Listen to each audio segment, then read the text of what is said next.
Olá a todos, muito boa noite, obrigada pela companhia mais uma vez. Estamos aqui mais uma noite pelo evento Um Gole de Ciência, hoje com o professor Luiz Carlos Dias, do Instituto de Química da Unicamp.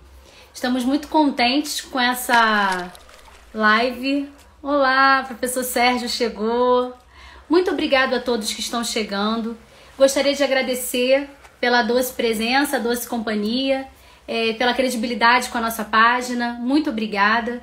E gostaria também de pedir que ainda não segue a nossa página no YouTube, seguir lá a página do Inclusive Química no YouTube, que as nossas lives temáticas estão sendo gravadas lá. Obrigada, professor, já chegou aqui. Vou chamar o professor Luiz Carlos Dias para entrar aqui na nossa live. Professor, primeiramente eu gostaria de te agradecer o seu tempo, a sua disponibilidade por ter aceito o convite para conversar aqui com a gente no Inclusive Química. Já preciso ler aqui um recadinho do professor Sérgio Machado. Olá, meus queridos, não poderia perder por nada a live de dois grandes amigos. A gente que agradece a querida mensagem. Eu que agradeço. Bom, primeiro, boa noite a todos. Eu que agradeço o convite. Para mim é um prazer enorme estar aqui, né, conversando com vocês. Então, já dou boa noite para você, boa noite para o Sérgio, querido, né? Um prazer ter a honra, né? A satisfação de contar com a presença dele aqui. Boa noite para todos os presentes e aproveito também para dar os meus sinceros parabéns a todos os professores, todas as professoras em todas as áreas do conhecimento nesse país, né? Ontem foi o dia dos professores, das professoras, então um beijo no coração de todos. Super-heróis. Muito obrigada. Professor, a gente já vem conversando há algum tempo para montar essa live, né? Qual seria o tema. E aqui na nossa página, primeiramente, a gente gosta que as pessoas conheçam a pessoa que a gente convida. Então, é muito legal a gente falar, ó, a Anne está dizendo, professor, que o seu áudio está um pouquinho baixo para ela. Então, se o senhor puder aumentar... eu já aumentei o máximo que eu posso aqui. O que eu posso fazer é falar um pouco mais perto ou talvez tentar pegar um fone de ouvido. Não sei se eu não tenho aqui, mas eu posso sair para buscar. Tá ouvindo, tá. Não? Eu tô ouvindo. Vamos ver se a Anne dá um feedback aí. Então, assim, a gente sempre começa com a dinâmica do convidado se apresentar, né? Eu sempre pergunto se você foi uma criança curiosa, se sempre quis estudar a área da ciência, se gostava de fazer muitas perguntas, porque a gente sabe que na nossa área a curiosidade é um quesito essencial para se fazer pesquisa. A gente precisa ser curioso, né? Então a gente sempre começa perguntando isso e também a gente emenda perguntando qual foi a sua formação, o que você estudou, onde você estudou. E aí o senhor faz uma apresentação daquilo que você estudou, se especializou, para depois a gente poder entrar nas perguntas do seu trabalho atual, tá bom? Certo. Olha, eu sempre fui uma criança muito curiosa, claro, né? Eu acho que todo cientista tem um pouco disso de curiosidade, né? Nata. Eu nasci em Balneário Camboriú, Santa Catarina, e eu tenho na família alguns professores, mas nenhum cientista. Então eu fiz todo o meu ensino lá. Na época a gente chamava de primário e ginásio, né? Faz algum tempinho já. E lá em Balneário Camboriú mesmo. Inclusive no segundo grau eu fiz administração de empresas, porque lá só tinha duas opções, ou contabilidade ou administração de empresas, né? Mas eu sempre fui curioso, muito pequeno, e uma coisa que eu nunca esqueço, assim, foi quando que o homem chegou à Lua, né? Eu acredito que o homem realmente chegou à Lua. E aí eu tinha lá mais ou menos uns 5 anos de idade, por aí, já estou 4 para 5 anos. E aí eu, de tão curioso, quando eu vi aquela imagem na televisão, numa televisão enorme, assim, preta e branca, eu saí logo na rua para olhar para a Lua, para ver se eu conseguia ver aquele foguete chegando, descendo lá, né? Então eu tinha essa curiosidade nata, eu lia muito, assim. Eu estou numa sala geek aqui, ó, que você vê que está cheia de gibi, está cheia de livros aqui numa outra parte, né? É a minha sala preferida aqui na casa. Tem um monte de quadrinhos aqui. Então, desde pequeno, eu acostumei assim a ler muito, né? E principalmente livros e gibis sobre super-heróis, tudo sobre ficção científica, eu era absolutamente fissurado. Mas isso era uma coisa, foi meio que... Eu fui crescendo isso comigo, né? E aí, depois, no segundo grau, eu fiquei muito decepcionado, porque eu gostaria de fazer alguma coisa relacionada à ciência, mas lá não tinha nada, né? Uma cidade pequena, lá Balneário Camboriú. Então, eu tive que ir para Itajaí para estudar, e lá só tinha administração de empresas e contabilidade. Eu acabei escolhendo fazer administração de empresas, que, na minha opinião, era, né, na época, a melhor opção. E aí, depois, eu prestei vestibular. Aí, eu prestei vestibular para Química e para Física. Aí, passei nas duas, porque eu ainda estava em dúvida do que eu queria, né? Eu tive contato com Química naquela época chamava segundo grau, né? Então, e aí, era inclusive um professor, eu nunca esqueço o nome dele, Desidério. Ele era um professor super desinteressado, mas eu comecei a ver alguma coisa no ar que me despertou interesse, que me despertou uma paixão pela área de química ali.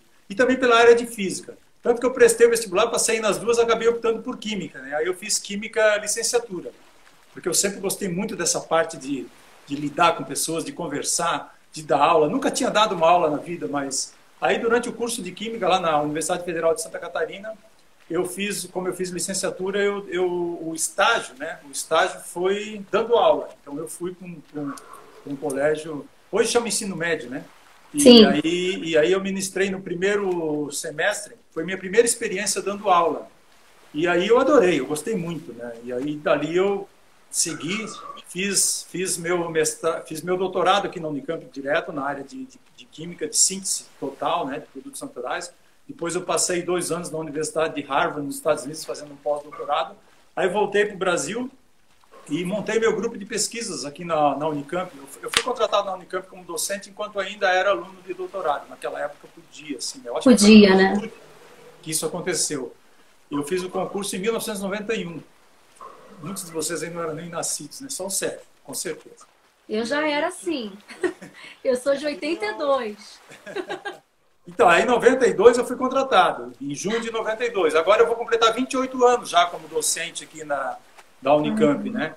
E então, quando eu voltei do pós-doutorado, eu montei um grupo de pesquisas na área de síntese orgânica, de síntese total. Comecei a participar de várias atividades assim da Sociedade Brasileira de Química, foi onde eu conheci, por exemplo, o Sérgio, e aí tive a atuação também na CAPES, CNPq, outros órgãos, a gente pode falar se você tiver interesse aí, e fui mudando as minhas linhas de pesquisa, né, principalmente nos últimos 8, 10 anos, eu mudei muito, radicalmente, praticamente, para uma outra área, que é a área que eu atuo hoje, que é a área de descoberta de medicamentos. E eu posso falar um pouquinho mais disso se você quiser, se tiver interesse. Resumidamente... Eu conheci, professor, o senhor em 2009, numa SBQ, lá em Águas de Lindóia. Você estava dando um curso sobre a área de síntese de química de fármacos. Eu era aluna... 2009 não, 2006. Eu era aluna de mestrado. E eu estava no meio do mestrado, eu defendi 2007. Então, eu fui sua aluna nesse curso. E me encantou muito. Foram 3 dias de síntese pesada. E eu ficava assim deslumbrada com aqueles... Eu sempre amei mecanismo de síntese orgânica. E não foi à toa que foi a área que eu também me especializei, que foi síntese orgânica. E eu fiquei apaixonada pelo curso. Foi um negócio assim muito... Eu sempre achei legal misturar a química com aplicabilidade, né? E a área farmacêutica com novos medicamentos, novos princípios para, enfim, cura de doenças. Eu acho que isso melhora muito a vida do homem na Terra, né? A sua passagem. Porque, assim, a gente sabe que uma hora perece, uma hora acaba. Mas enquanto a gente puder prolongar, melhor. Então, eu acho que a síntese de fármacos, ela ajuda um pouco isso, né? O nosso bem-estar, né? Você não acha? É essencial. Bom, primeiro que eu fico muito feliz de saber que você foi minha aluna. Isso é uma das coisas mais legais que tem na nossa vida, né? Na nossa carreira, é essa. É você ensinar e você, assim, ó, você tem influência na vida de tantas pessoas, sabe? Hoje eu encontro alunos, onde quer que eu vá, eu encontro alunos. Eu tenho certeza que com você também é assim, né? Como a gente tem essa possibilidade de ministrar disciplinas para alunos, não só aqui da Unicamp, mas esses mini cursos, e aí pelo país inteiro, a gente acaba encontrando alunos, sabe, aonde a gente vai, onde ia, né, antes da pandemia, né? Agora é só online. Mas isso aí é uma satisfação enorme, sabe, ter esse retorno, ter esse feedback. Sobre essa questão da disciplina, eu ainda ministro essa disciplina aqui em nível de pós-graduação. Mas eu dei uma guinada na minha carreira, porque eu trabalhei a vida inteira com síntese total de compostos bioativos. E você vê que essa disciplina que eu ministrei, para que você participou, era de síntese de fármacos. E foi no momento em que eu estava exatamente mudando para projetos mais relacionados à descoberta de fármacos mesmo, né, de medicamentos. Mas, assim, que tipo de medicamentos? Medicamentos para o tratamento de doenças parasitárias tropicais, né? O Brasil, por exemplo, ele é um país endêmico em várias doenças de pessoas negligenciadas, que a gente chama, né? Muita gente fala em doenças negligenciadas. Eu não concordo muito com o termo doenças negligenciadas. Eu acho que as pessoas é que são negligenciadas, as pessoas vulneráveis é que são invisíveis. E o Brasil é endêmico em várias dessas doenças, assim como os nossos vizinhos aqui na América do Sul. Então nós temos aqui malária, chagas, leishmaniose, né? Nós temos várias outras doenças, né? Nós temos tuberculose, enfim. E aí nós temos esquistossomose. E então chegou no momento da minha vida em que eu decidi dar uma guinada e mudar assim bastante os tópicos de pesquisa para um projeto mais na área realmente de drug discovery, ou de descoberta de medicamentos. E aí eu iniciei uma colaboração com duas organizações fantásticas, sem fins lucrativos, que são baseadas lá em Genebra, na Suíça, e que estão aí salvando milhões de vidas, né? A MMV e a DNDI. Tá? A MMV tem um foco só em malária, a DNDI tem um foco em mais geral, assim, mais amplo. Então é doença de Chagas, leishmaniose, doença do sono, nós não temos aqui no Brasil. Mas HIV pediátrico, tuberculose, enfim, ela tem um foco bem mais amplo. Mas o objetivo dessas duas organizações é realmente desenvolver novos tratamentos e novos medicamentos para doenças parasitárias tropicais, que afligem pessoas em países de baixa renda, né, populações vulneráveis. Então eu mudei muito o foco de 2013 para cá. Eu não trabalho mais, por exemplo, na área que eu fiz meu doutorado, meu pós-doutorado, que foi a área de síntese total de compostos bioativos, que eram trabalhos de caráter mais acadêmico, sabe? Então eu mudei muito para trabalhos que hoje não têm um caráter acadêmico. A gente visa realmente desenvolver medicamentos para salvar vidas de pessoas nesse país, né? Particularmente no caso de malária, o desafio é enorme porque nós estamos procurando desenvolver um medicamento em dose única. A pessoa toma um único comprimido e no período de 6 dias, 7 dias, elimina todos os parasitas da malária do seu organismo, né? Mas o nosso foco não é malária no Brasil, é malária na África. Principalmente nos países africanos, porque a malária ainda, segundo dados de 2018, matou 405 mil pessoas. Hoje a gente está falando aí de mortes por Covid, né? Nós passamos de 150 mil mortes por Covid, infelizmente, né? Mas a malária matou em 2018 405 mil pessoas, 67% delas crianças abaixo de 5 anos. Uma criança morre a cada 2 minutos, Monique, de malária no mundo. Isso é absolutamente inadmissível. Então, certamente a gente precisa dar uma contribuição nesse sentido. Então, por isso eu resolvi dar uma guinada e fazer um trabalho, né, hoje, que não visa mais assim o paper, que não visa mais a publicação, né, que tem um outro objetivo, e o objetivo é realmente contribuir, né, para que a gente possa, no futuro, salvar vidas dessas pessoas desenvolvendo candidatos clínicos, né? O nosso objetivo aqui é desenvolver um candidato clínico para entrar em fases clínicas, né, 1, 2 e 3. E aí, para isso, a gente conta com esse expertise dessas duas organizações, que é realmente maravilhoso, fantástico. Mas essas organizações, elas financiam e testam esses medicamentos? Como é que é essa parceria? Essas duas organizações, elas não têm laboratórios. Elas são duas organizações sem fins lucrativos, mas elas coordenam uma rede, né, uma network maravilhosa, fantástica, do mundo inteiro. Então, por exemplo, tem o meu laboratório aqui que prepara os compostos. Então, nós preparamos os compostos aqui, porque o meu expertise é na área de síntese. Só que as moléculas que a gente prepara são muito mais simples do que aquelas que eu costumava preparar nos trabalhos acadêmicos. Que eram produtos naturais cheios de centros quirais, centros né? Centros estereogênicos, isso aí não dá. Isso aí encarece demais o processo. É caro, O tratamento no final ele tem que custar centavos para essas doenças, entendeu? Muita gente diz que são doenças negligenciadas porque a indústria farmacêutica não se interessa porque elas não dão lucro. É uma maneira de enxergar, certo? Realmente se gasta bilhões de dólares para desenvolver um medicamento e é claro que a indústria farmacêutica no final quer um lucro daquilo, mas ela não vai ter lucro com desenvolvendo medicamentos para doenças parasitárias tropicais, pode ter certeza. Porque o custo ele tem que ser baixo. Olha, isso é para países, para atender pessoas vulneráveis em países de baixa renda. Então, esse é um ponto importante. As moléculas elas têm que ser simples do ponto de vista estrutural, 3, 4, 5 etapas no máximo. Só compostos sólidos a gente prepara, a gente não usa purificação por coluna cromatográfica. Eu vi que você vai dar uma live sobre coluna, né? Sobre purificação. A gente não faz nada disso, porque isso aí, no final, encarece muito, porque você usa sílica, que é cara, você usa solvente, que é caro. Então, a gente purifica um intermediário por recristalização, usa solvente, mas é uma quantidade bem menor, e aí os produtos todos, eles são... O ideal é que sejam purificados por recristalização, né? Então, evita, por exemplo, de usar muitas colunas ou sílica, principalmente porque você precisa preparar em grande quantidade esses compostos, né?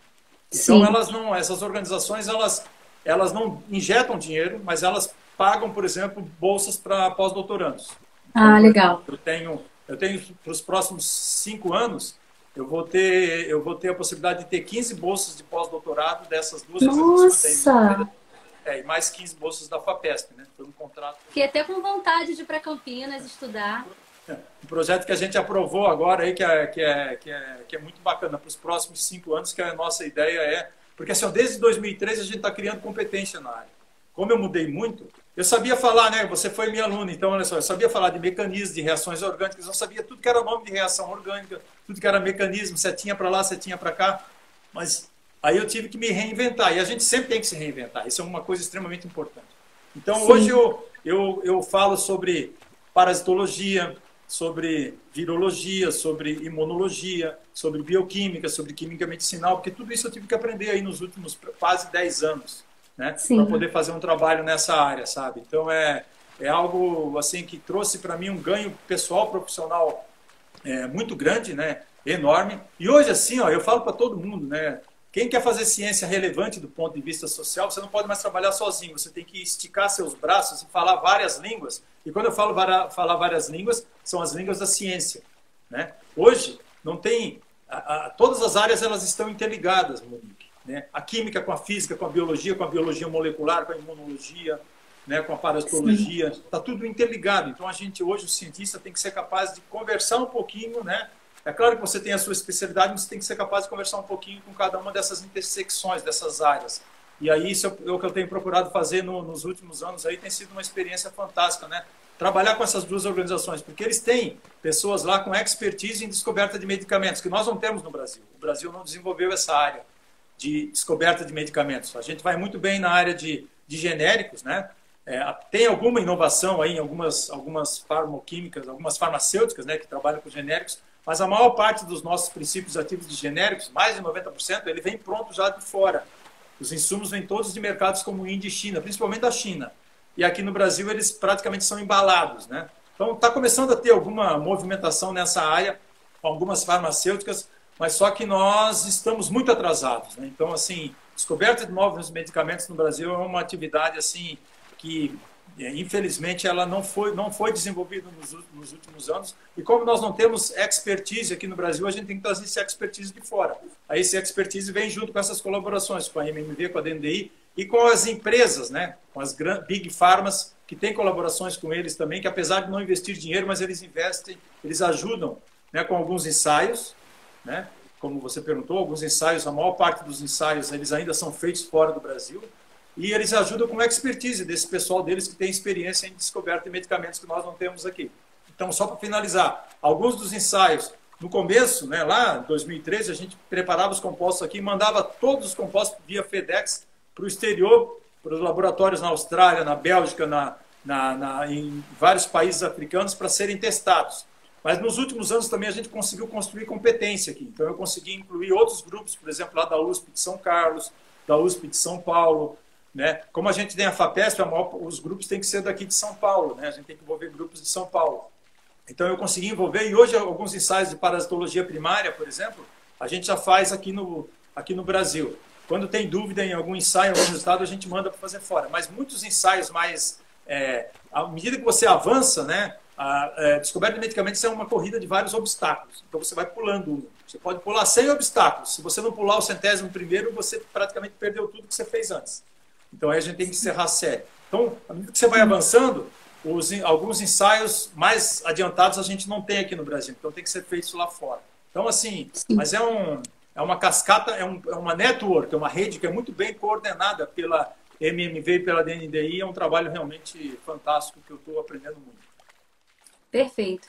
O senhor falou sobre a importância do cientista se adequar e de alguma forma, se reinventar ao longo do tempo, né? Porque assim, a gente tem o nosso saber, né? A química, a síntese orgânica, mas a gente precisa dialogar com outras áreas, né? Eu costumo falar para os meus alunos que ninguém faz síntese por síntese. A gente sempre está pensando em fazer alguma molécula, alguma droga, porque no mundo precisa daquilo ali por alguma razão.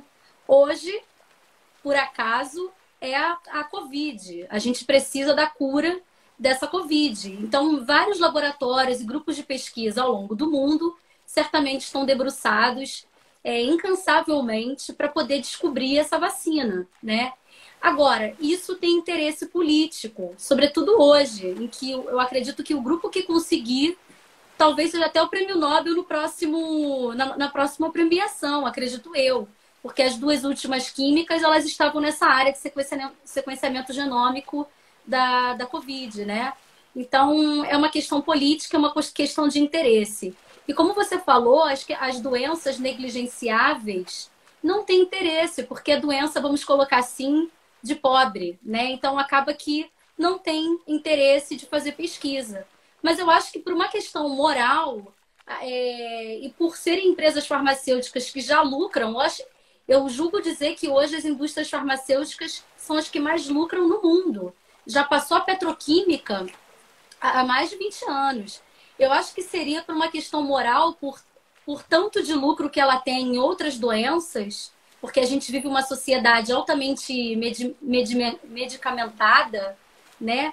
Eu acho que teria que ter o interesse delas em investir, você não acha? Algumas empresas farmacêuticas, algumas big pharmas, elas investem, assim, algumas tinham plantas. Por exemplo, a Novartis tinha uma planta até pouco tempo e fechou. Porque, assim, realmente desenvolver medicamentos para essas doenças parasitárias tropicais é um desafio enorme. Você vê que a doença de Chagas, ela tem 2 medicamentos existentes hoje no mercado. Os 2 foram desenvolvidos, um em 67 e o outro em 1972. Para você ver, o benzodiazol e o nifurtimox. É muito antigo, difícil por né? causa do ciclo de vida deles. O ciclo de vida desses parasitas é extremamente complexo. Aliás, a doença de Chagas, só lembrando para salientar, para falar para vocês, ela foi descoberta por Carlos Chagas em 1909, um brasileiro, que inclusive descreveu todo o ciclo de vida do parasita. Um trabalho fantástico, que merecia um Nobel, como você citou, só que ele faleceu, eles não entregam o Nobel para póstumo, né? Então foi um trabalho maravilhoso de um cientista brasileiro. E não tem tratamento para essa doença, tampouco tem vacina. Também não tem vacina para a doença de Chagas. Aliás, esse é um problema com essas doenças parasitárias tropicais, porque os tratamentos medicamentosos são muito poucos. Então, para a malária, tem várias opções terapêuticas, mas todos eles são baseados em terapia combinada com artesunato. O artesunato é derivado de um produto natural, a artemisinina, que foi descoberta por Yu Yu, que ganhou o Prêmio Nobel de Fisiologia e Medicina em 2015. Trabalho maravilhoso nessa área. Mas o parasita da malária, principalmente o Plasmodium falciparum, que causa malária lá nos países africanos, ele é muito esperto. Ele sofre, ele se adapta rapidamente, então ele já adquiriu resistência a todos os antimaláricos existentes hoje e já tem alguns focos de resistência ao nosso antimalárico mais potente, que é a artemisinina. Se ele adquirir resistência à artemisinina, nós vamos perder tudo que conquistamos, por exemplo, né, em termos de combate à malária, desde o ano 2000 até agora, que no ano 2000 morriam 1 milhão de pessoas de malária no mundo. Em 2018 morreram 405 mil. Já é um ganho enorme em virtude de medicamentos, né? A malária não tem vacina.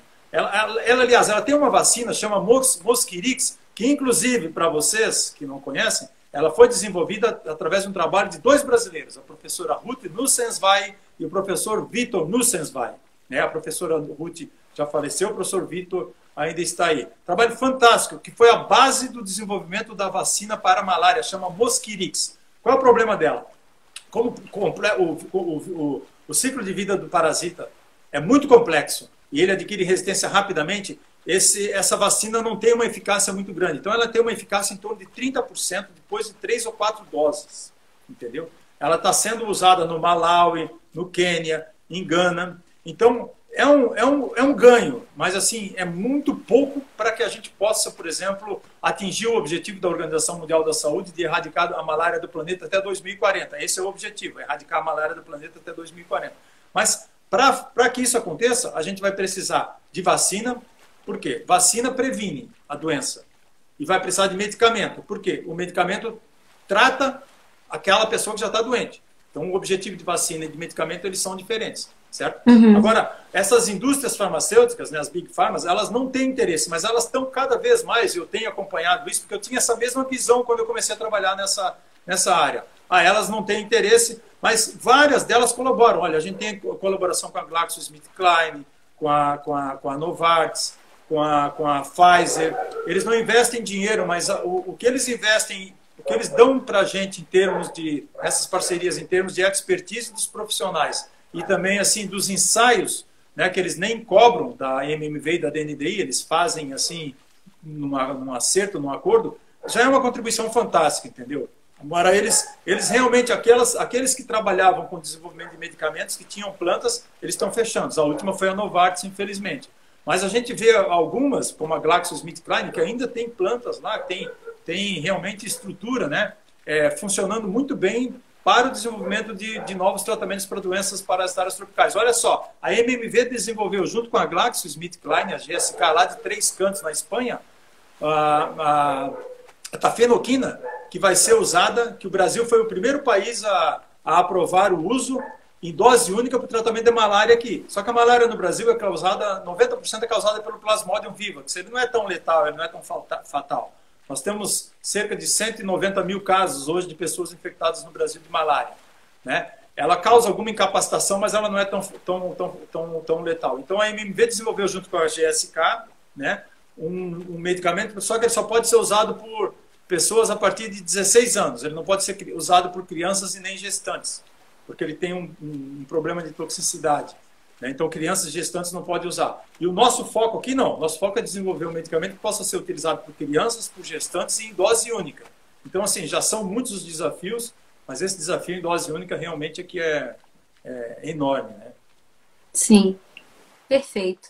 Professor, então o senhor tem uma trajetória muito bonita aí como professor pesquisador na Unicamp, na área de fármacos, mudou, teve que se adequar, né, ao longo da sua carreira. E atualmente o senhor está muito focado na divulgação científica.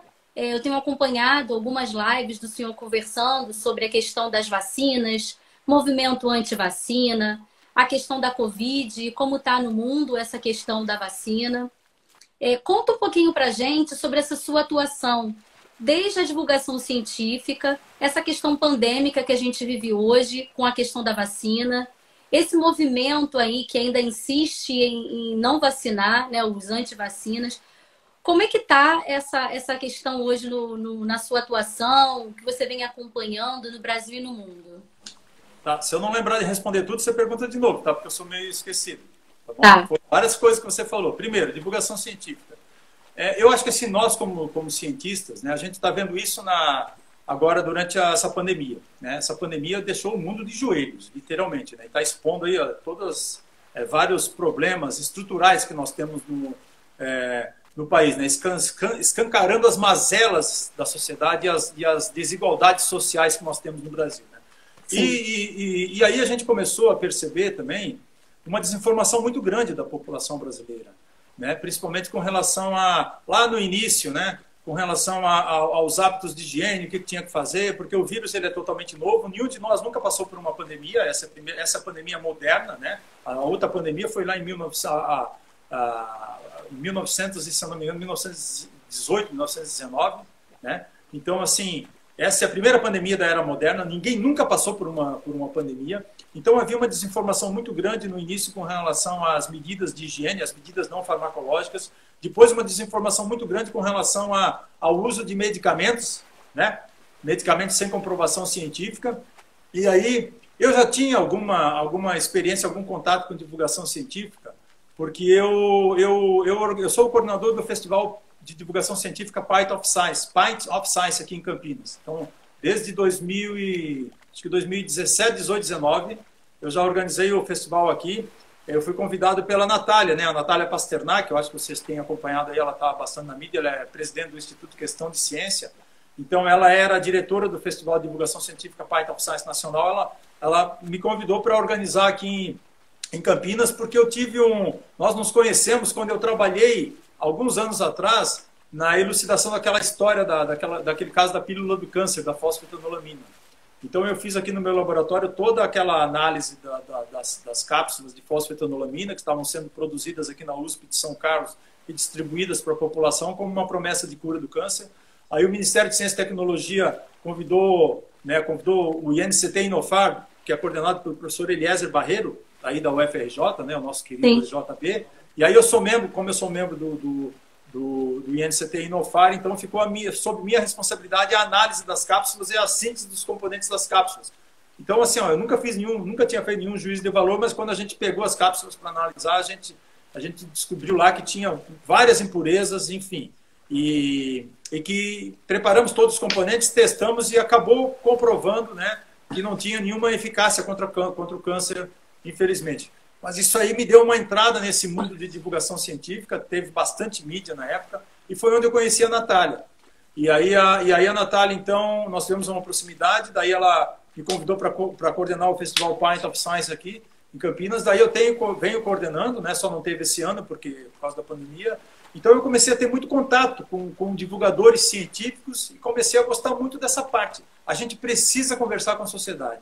A sociedade, ela é completamente perdida. Chega informação para a sociedade de todos os lados. E eu digo assim, se nós, cientistas, se nós, pessoas sérias, com ética, não ocuparmos os espaços, os pseudocientistas, os negacionistas, eles vão ocupar. E eles ocupam rápido, e eles ocupam muito bem.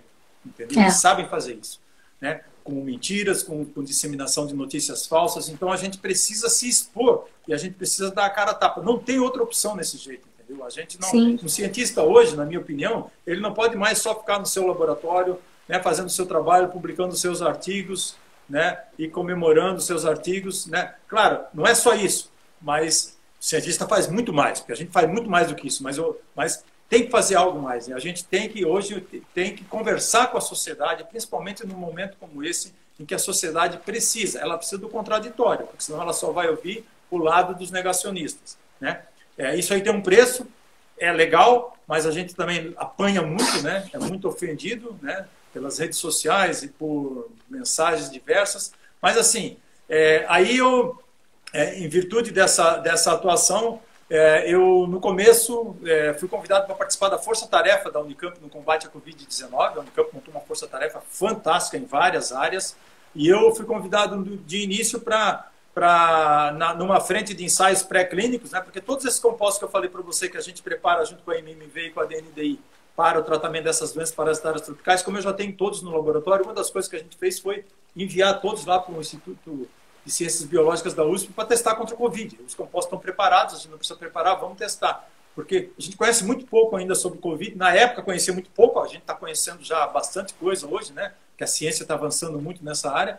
Mas então, eu fui convidado para atuar nessa área de ensaios pré-clínicos e também de esclarecimento da sociedade, né, sobre as principais fake news. Então, como eu já tinha atuado na história da fosfetanolamina, eu já tinha uma certa cancha, aí comecei a falar, a ler tudo que era artigo que saía sobre cloroquina, hidroxicloroquina, ivermectina, dexametasona, né, remdesivir, e aí fui escrevendo artigos. Aí a Unicamp me colocou como colunista do jornal da Unicamp, então foi um espaço legal, um espaço importante. Então, assim, praticamente toda semana eu escrevo uma coluna lá. Só que aí os medicamentos saíram, né? Porque infelizmente nenhum medicamento se mostrou eficaz para tratar a Covid, né? Nós temos vários antivirais no mercado, mas nenhum deles foi desenvolvido para tratar o SARS-CoV-2. Eles foram desenvolvidos para outros, né, para outros vírus.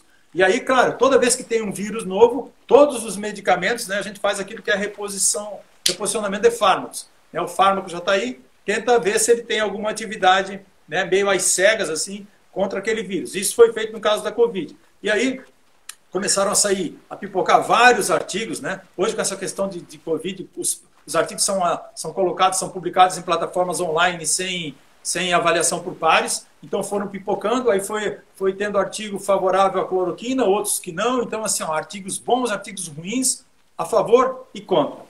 Mas, no geral, o que a gente observou é que não tem, os estudos mais sérios realmente não tem nenhuma eficácia comprovada de qualquer um desses medicamentos, né? Então, e depois veio a questão de vacinas. E aí aqui a gente tem um monte de imunologista. E eu não sou imunologista, mas como eu te falei hoje, a gente abraça. Bom, tem alguém para falar sobre vacina? Não. Então, eu falo. E aí eu fui aprendendo. E hoje eu estou aí, hoje, né, fazendo lives sobre essa questão de vacinas, porque assim, ó, a parte de desenvolvimento de medicamentos de vacinas ela é muito parecida, né? As fases, em termos de fases, ensaios pré-clínicos em vitro, os ensaios pré-clínicos em vivo, em animais, os ensaios em fase 1, fase 2, fase 3, a resposta é diferente. A resposta é diferente. Porque uma vacina você quer uma resposta de anticorpos, uma resposta de células citotóxicas, você quer uma resposta humoral, ou você quer uma resposta né, celular. Né? Então, a vacina você quer proteger, você quer evitar que aquele vírus, por exemplo, infecte a pessoa e cause a doença. O medicamento ele é diferente, você já quer tratar a doença.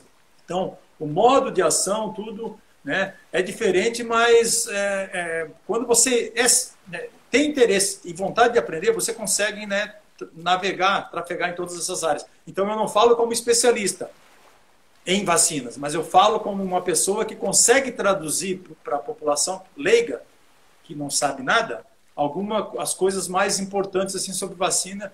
E aí, a Unicamp, eu estou aí escrevendo sobre vacina até hoje, o pessoal está gostando, estão me mantendo, eu vou continuar falando enquanto der. Então, assim, ó, é mais ou menos nessa área aí hoje que eu tô militando, né? Então, esse contato com a população, ele é essencial para que a gente possa ajudar a esclarecer, porque a população recebe informações muito desencontradas de todos os lados. E a população recebe informações muito fáceis, palatáveis, com fake news, com disseminação de mentiras pelos aplicativos, né? E assim, o ideal seria que a gente tivesse uma maneira de desmentir aquela notícia usando os mesmos canais. Mas só que nós não sabemos fazer, nós não temos essa possibilidade. Então a gente tem que usar aqueles canais que a gente tem, assim. E ele é um trabalho de todos os cientistas, né? Todos nós temos que, de alguma forma, mesmo que seja no seu núcleo familiar, no seu grupo de familiares, entendeu? No seu grupo de amigos, tentar fazer isso. Eu tento fazer isso com os meus amigos do futebol, só que agora só por WhatsApp, porque a gente parou de jogar, né? Então, é fundamental que a gente, assim, ó, procure, né, atuar. E aí a questão, né, se eu me lembro de todas as suas perguntas, a questão do movimento... Professor, apareceu uma perguntinha aqui da página Elas na Engenharia, _EESC, perguntando se a Unicamp tem algum plano em relação a trazer a disciplina de divulgação científica para os seus estudantes. Olha, a Unicamp tem aqui o LabJOR, né? Que é um laboratório de jornalismo científico, que inclusive forma alunos aí para o Brasil inteiro. Então o LabJOR seria a melhor opção, né? Nós temos disciplinas, alguns institutos têm algumas disciplinas agora começando de divulgação científica. Isso é uma coisa nova. A universidade não fazia isso, né? Alguns colegas, alguns docentes faziam. Mas o mais próximo, talvez, respondendo essa pergunta, seria o LabJOR, que é o Laboratório de Jornalismo Científico, né, que tem várias disciplinas, que tem várias atividades relacionadas à divulgação científica. Essa questão de divulgação científica, ela vai ser algo muito importante. Eu vejo isso como muito importante para o futuro, sabe? Porque o que nós vimos nessa pandemia não pode se repetir, certo? Sim. Não pode se repetir. Com certeza. Onde, por exemplo, a ciência está tendo assim, ó, a ciência está todo dia na mídia. Nunca a população brasileira teve tanto contato com ciência como agora, entendeu? E nós precisamos aproveitar isso. Mas, ao mesmo tempo, a ciência está muito presente tentando desmentir o negacionismo científico, tentando desmentir a anticiência, né? E é isso que a gente tem que lutar. Isso vai ser cada vez mais fundamental e importante. Tem algumas ações de algumas agências de fomento, como o CNPq, né, com os Institutos Nacionais de Ciência e Tecnologia, tem algumas ações nesse sentido.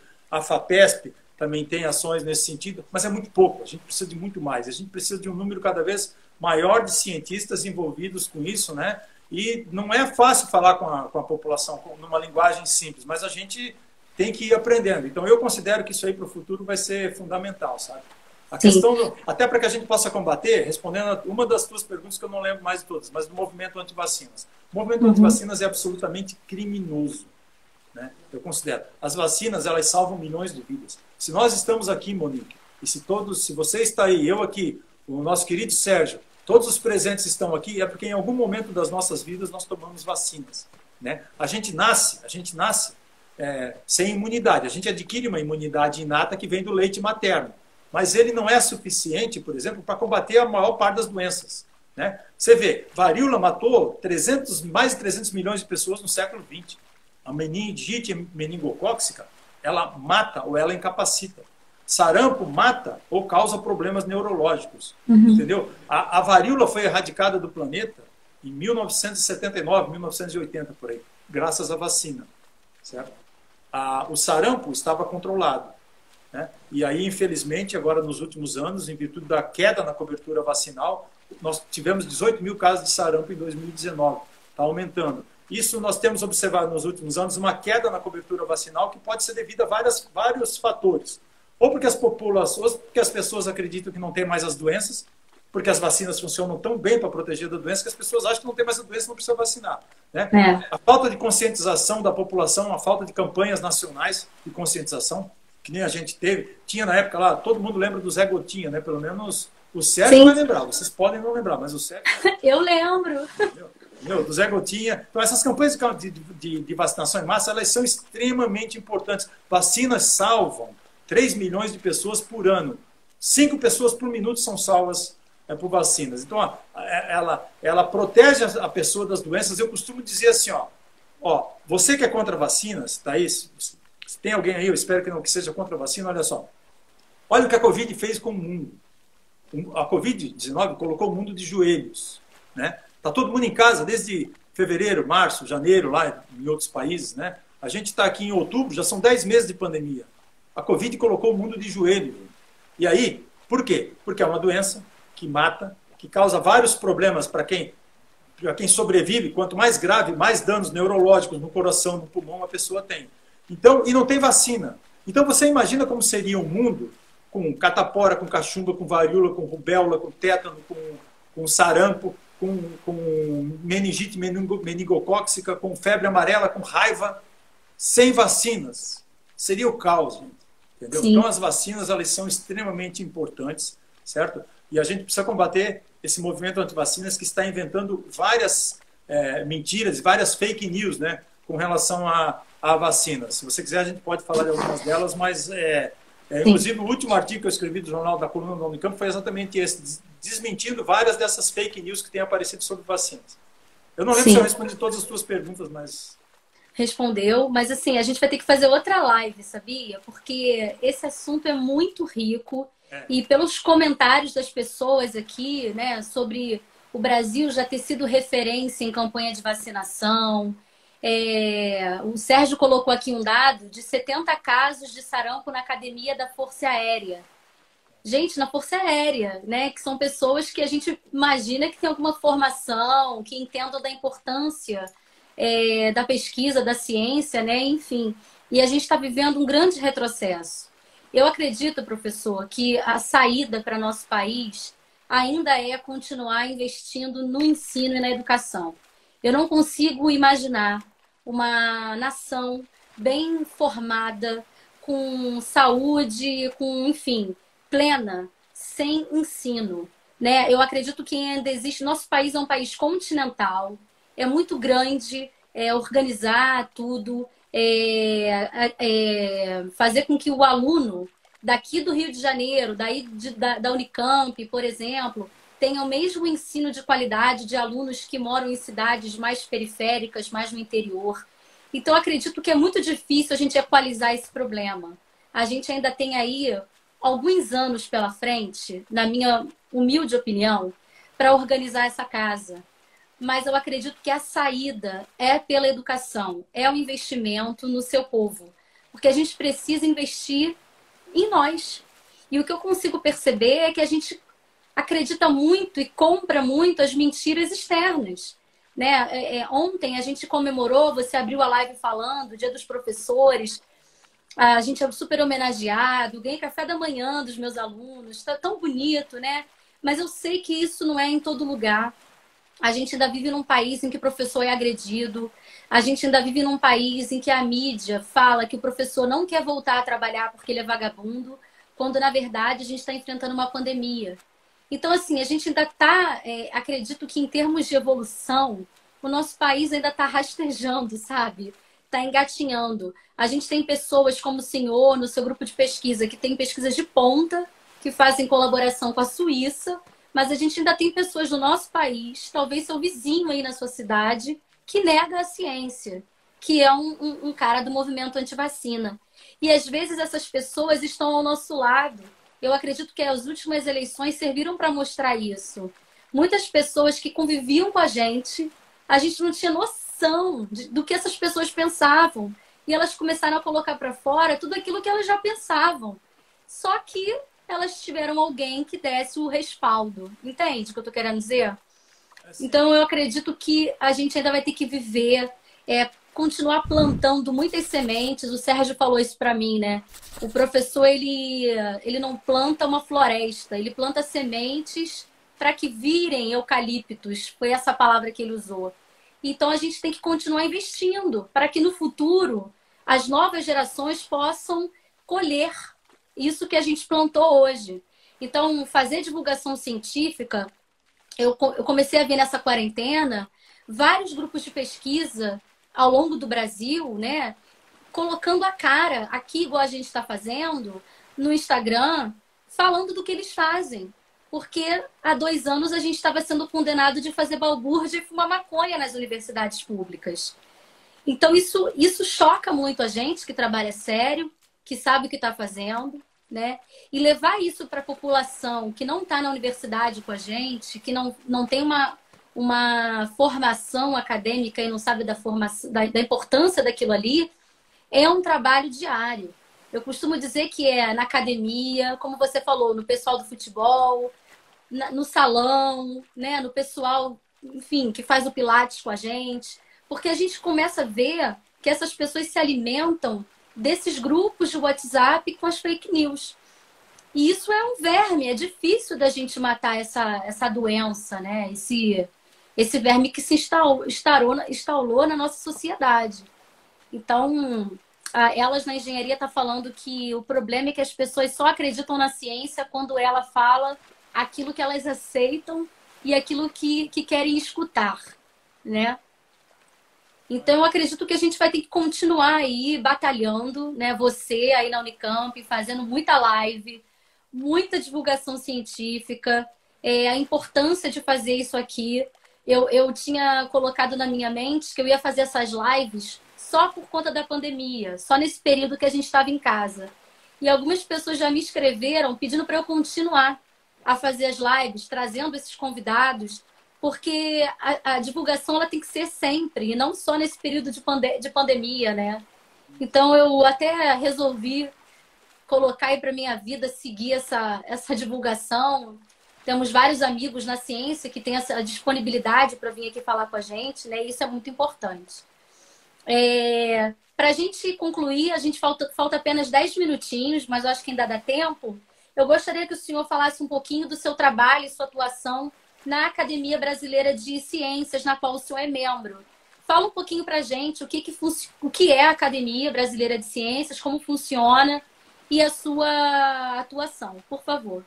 Olha, a Academia Brasileira de Ciências ela é uma entidade assim, independente, não governamental. Ela foi fundada em 1916 e assim é uma entidade sem fins lucrativos e ela atua junto assim à Sociedade Brasileira do Progresso da Ciência, a outras academias científicas, ajudando na formulação de políticas públicas, né? Esse é um dos papéis da Academia Brasileira de Ciências. Então, assim, é atuar junto a essas organizações, conversando, por exemplo, com a Câmara dos Deputados, com o Senado Federal, com o governo federal, com os governos estaduais, principalmente na formulação de políticas públicas baseadas em evidências científicas. Tá? Essa eu diria que seria a atuação principal, né? Fornecer a fundamentação científica para o estabelecimento dessas políticas públicas. E aí, é claro, tem aí uma série de outras atividades, né, de workshops, de seminários. Esse ano está fazendo muitos webinários aí em várias áreas também, procurando esclarecer a população. Tem lá as publicações, jornais da Academia Brasileira de Ciências, mas assim, eu diria que principalmente, resumidamente, é atuar no auxílio à formulação de políticas públicas. A questão é que assim, o governo federal, né, os governos estaduais não necessariamente estão ouvindo os cientistas, certo? A ciência está muito em moda, a gente está vendo isso aí. Nós temos um governo federal que é absolutamente negacionista, que não acredita na ciência. Então, infelizmente, a possibilidade de colaboração nesse momento, pelo menos quando você tem um lado que quer conversar e um outro lado que não quer conversar, é muito difícil, certo? Mas o ideal é que a gente tivesse, por exemplo, aí os cientistas ajudando, né, os nossos governantes, os nossos legisladores na formulação de políticas públicas baseadas em evidências científicas. Então, essa é uma das atuações principais. Eu gostaria só de fazer um comentário antes, que você falou que o Brasil era modelo em vacinação, né, de massa. Não, o Brasil é modelo. Ainda é. O Brasil é um modelo para o mundo inteiro de vacinação em massa. O Sistema Único de Saúde, o Programa Nacional de Imunizações, né, o PNI, né, o Brasil é um país tão grande e o mundo inteiro olha para o Brasil com muito bons olhos, exatamente porque tem muita capacidade de vacinação em massa. Só que ao longo do tempo, por várias razões, a gente foi observando uma queda na cobertura vacinal. Mas isso não é culpa do PNI, não é culpa do SUS, certo? São várias as razões que implicam nessa queda na cobertura vacinal, mas o Brasil ainda é um modelo. Tanto que eu acredito muito que a gente possa vacinar a nossa população brasileira inteira quando tiver uma vacina disponível para a Covid, né? Não basta ter uma vacina, a gente tem que ter vacina em quantidade suficiente, né? Lembre que nós temos 212 milhões de pessoas no Brasil. Se a gente vacinar 80% da população brasileira, nós estamos falando em algo em torno de 170 milhões de pessoas. Se uma dessas vacinas para a Covid for aprovada em uma única dose, vão ser 170 milhões de doses. Se for 2 doses, como a maioria delas vão ser 340 milhões de doses. Gente, nós não vamos ter 340 milhões de doses no Brasil até o final de 2021. Eu lamento dizer isso, mas a gente tem que ser realista. Eu acho muito difícil isso. Porque nós não temos seringas, nós não temos agulhas, nós não temos os insumos, nós não temos os adjuvantes. Tudo isso vem de mercados como Índia e China, principalmente China. O Brasil não é independente. O Brasil é totalmente dependente desses insumos de fora, né? E aí tem a questão da cadeia de frio, que a gente não sabe qual vacina vai ser aprovada ou não, né? Aquelas de RNA mensageiro são tecnologias novas, elas provavelmente vão precisar de temperaturas muito baixas. Então, tem toda uma questão de logística, não basta só ter a vacina, depois tem que produzir a vacina, depois tem que distribuir a vacina. O SUS e o PNI funcionam muito bem, desde que a gente tenha tudo aqui. Mas a gente ainda não está vendo, por parte desse governo federal, um plano, por exemplo, de vacinação em massa, certo? Principalmente com relação à cadeia de frio. Isso preocupa muito. Tá? Então, assim, a questão é que o Brasil ainda é realmente um modelo de vacinação em massa, só deixando isso aí bem claro para todo mundo, né? Muita gente aí nunca ouviu falar do SUS. O SUS é sucateado. O SUS tem sido sucateado durante os últimos anos, mas o SUS está mostrando valor. Assim como as universidades públicas, os institutos de pesquisa públicos brasileiros, os cientistas, os professores, porque nós não paramos na pandemia. Nós continuamos dando aula, nós continuamos com as atividades administrativas. Muitas universidades produziram álcool gel, equipamentos, máscara, né, kits de diagnóstico. Muitas universidades agora estão fazendo, né, os ensaios clínicos em fase 3 de algumas dessas vacinas. A universidade acolheu a população brasileira, né, tentando esclarecer também essa pandemia, essa infodemia, essa pandemia de desinformações também. Então, a Universidade Pública Brasileira e os pesquisadores, os professores, não pararam. E eu estou falando da universidade pública, né, porque você citou aí, mas certamente todos os professores do país estão atuando em todos os níveis, de alguma forma, né, num momento tão complicado que pegou todo mundo, trabalhando, tentando, né, levar educação para os seus estudantes. Sem ciência e sem educação, gente, nós vamos ser sempre, né, o Brasil que é hoje, né, que não é o Brasil que a gente quer, não é o Brasil que a gente quer. A gente precisa realmente de investimento contínuo em ciência e em educação. Infelizmente, a gente está vendo que as nossas instituições, né, de ensino e de educação e pesquisa estão sendo sucateadas. Mas isso, se a gente sabe, ficar quieto e aceitar, nós vamos ser cada vez mais sucateados e cada vez mais agredidos. Então, a gente tem que ir para o embate. É o que eu falo, a gente tem que ir para o embate sempre. Né? Não podemos nos acomodar. Quem veio antes da gente não se acomodou. A gente está aqui porque quem veio antes da gente não se acomodou e nós não podemos nos acomodar. Isso. Até para garantir, né, nossos sobrinhos, filhos, né, netos, as futuras gerações, né?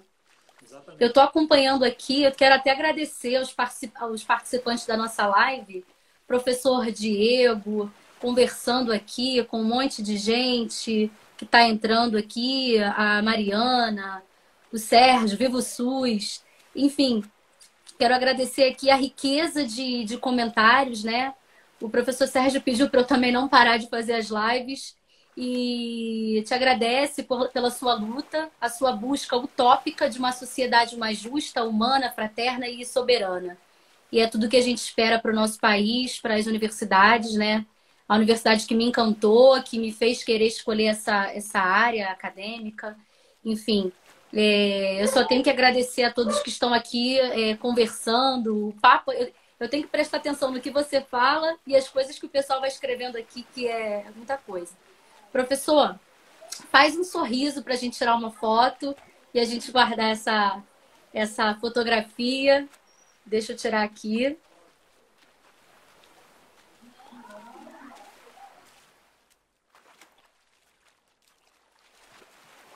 Várias pessoas, vários nomes conhecidos aí.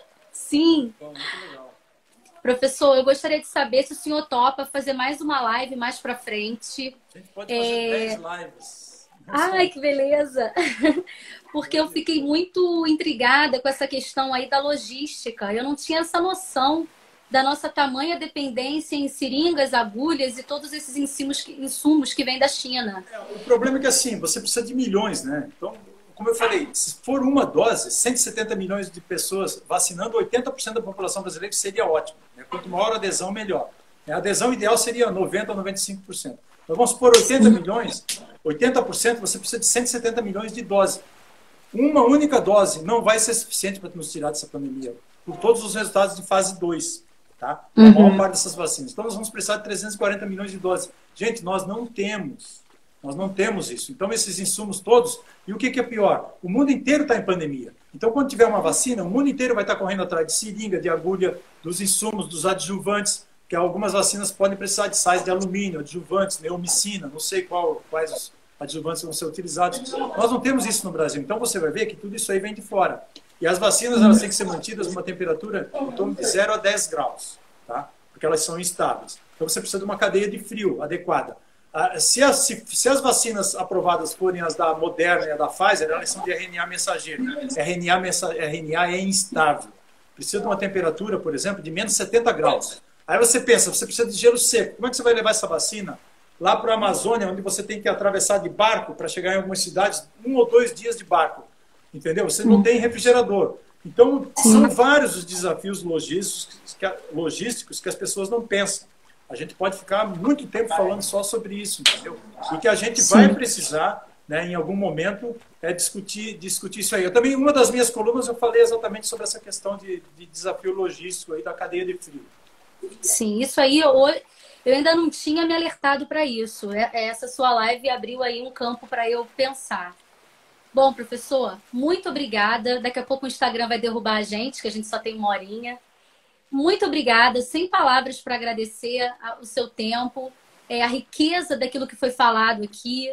Muito obrigada mesmo a todos que ficaram aqui assistindo. Nos ajudem a propagar verdades sobre a ciência, né? A não disseminar fake news. sempre examinar a veracidade daquelas informações que chegam, né? Muito obrigada a todos. E, professor, um grande beijo, um forte abraço. Espero que brevemente a gente possa estar juntos nesses congressos da vida, que a gente possa se reencontrar, tomar um vinho.